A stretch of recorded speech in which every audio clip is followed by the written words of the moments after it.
दोस्तों, हमारे और आपके इस चैनल में आपका स्वागत है। दोस्तों, बात धरती माँ की हो या फिर माँ बेटियों की, दोनों की ही रक्षा के लिए सर कटाने तक का जज्बा रखने वाले होते हैं सिख धर्म के जांबाज। कहा जाता है कि ये एक बार जो वचन देते हैं उसे अंतिम दम तक निभाते हैं। दोस्तों, एक ऐसा ही वचन निभाया था बाबा दीप सिंह जी ने, जिन्होंने गुरुद्वारा हरिमंदिर साहिब में ये वचन दिया था कि उनका सिर हरिमंदिर साहिब में ही गिरेगा। और ये वचन उन्होंने सिर कटने के बाद भी निभाया। वो अपने कटे सिर को लेकर मीलों दूर आए और अंत में हरिमंदिर साहिब में आकर हमेशा के लिए वीरगति प्राप्त की।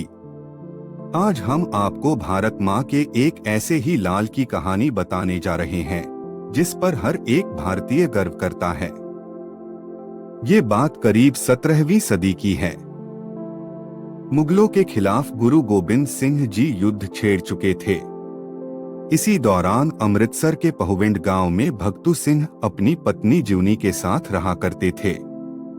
भगतू सिंह किसान थे और घर में किसी भी चीज की कमी नहीं थी। लेकिन फिर भी भगतू खुश न थे, क्योंकि इन सभी सुखों को देखने वाला घर का चिराग ही नहीं था। दोनों संतानहीन थे। दोनों हर दरबार में मत्था टेकते और एक औलाद देने की भीख मांगते। लेकिन इसी दौरान उन्हें एक संत मिले जिन्होंने ये भविष्यवाणी की कि जल्द उनके घर में एक यशस्वी बालक होगा, जो भविष्य में ऐसे काम करेगा जिससे उसका नाम चारों दिशा में फैलेगा। महात्मा ने बच्चे का नाम दीप रखने के लिए कहा था। 26 जनवरी 1682 के दिन भगतू सिंह के घर एक बेटे ने जन्म लिया, जिसका नाम रखा गया दीप सिंह। माँ बाप की आंखों के तारे थे दीप सिंह। उनकी जिंदगी एक आम बच्चे की तरह ही कट रही थी, लेकिन जब वो 12 के हुए तो उनकी जिंदगी में बड़ा बदलाव हुआ। उनके माता पिता उन्हें आनंदपुर साहिब ले गए, जहाँ पहली बार उनकी मुलाकात गुरु गोबिंद सिंह जी से हुई।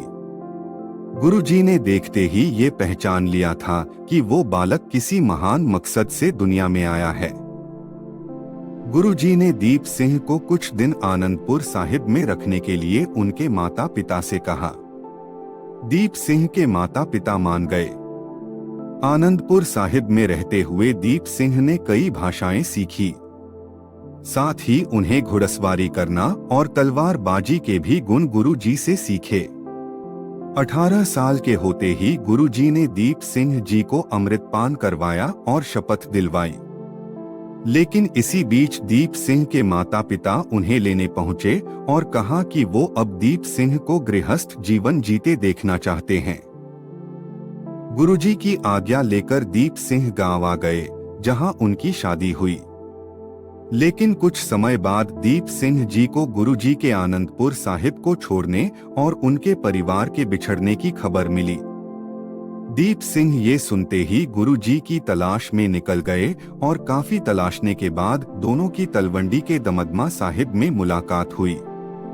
वहां उन्हें पता चला कि किस तरह से दोनों बड़े साहिबजादे चमकौर के युद्ध में शहीद हो गए और दोनों छोटे साहिबजादों को सरहिंद में वजीर खान ने बड़ी ही बेरहमी से कत्ल कर दिया। दीप सिंह लगातार मुगलों के खिलाफ एक सेना तैयार करने में लगे थे।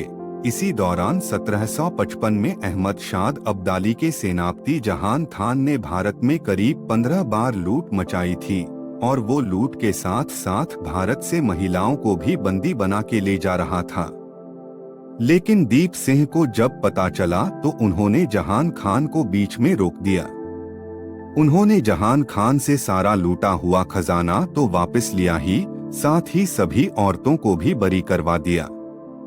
1757 में गुस्साए अब्दाली ने सिखों को खत्म करने की कसम खाई और हरिमंदिर साहिब को पूरी तरह से ध्वस्त कर दिया।